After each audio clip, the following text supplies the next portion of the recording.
In today's video, I'm going to teach you how to write checks using QuickBooks Online. By the end, you'll know how to record the check properly and print it with clean, professional results. First, open QuickBooks Online and click the New button at the top left.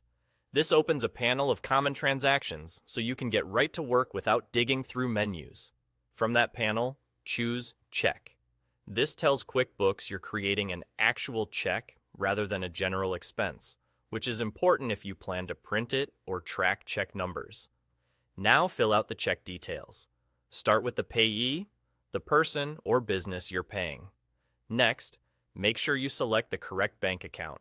The funds will be withdrawn from this account, so double-check it. If you need to mail the check, add or confirm the mailing address. Set the payment date to match when the check will be issued. For the check number, type the number printed on your physical check, or if you're going to print it from QuickBooks, select the option to print later, so QuickBooks will handle numbering during printing. Using Print Later also queues the check for printing and helps prevent duplicate numbers. Now assign the category. Choose the expense account that best describes what you're paying for, like utilities, rent, or supplies, so your reports and taxes stay accurate. Add a clear description to provide context for future reference, then enter the amount. If the payment covers more than one category, you can add multiple lines and split the amount accordingly. A brief memo can also help you identify the purpose when you review transactions later. When everything looks right, you're ready to print. Click Print Check on the bottom bar. Load your pre-printed check stock into the printer according to the manufacturer's directions, and keep a plain sheet of paper handy for a test run. If this is your first time printing a check in QuickBooks Online, you'll be guided through a quick printer alignment process.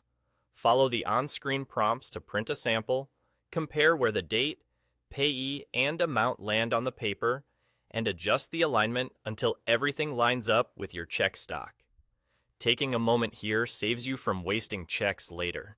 Once alignment looks good, proceed to print. Review the preview, confirm the printer settings, and print your check. If you chose Print Later earlier, make sure you select the check you just created from the list and send it to the printer. That's all there is to it. You click New, selected check, entered the details, categorized the expense, and printed it with proper alignment. Save your work, keep the printed check secure, and you're done.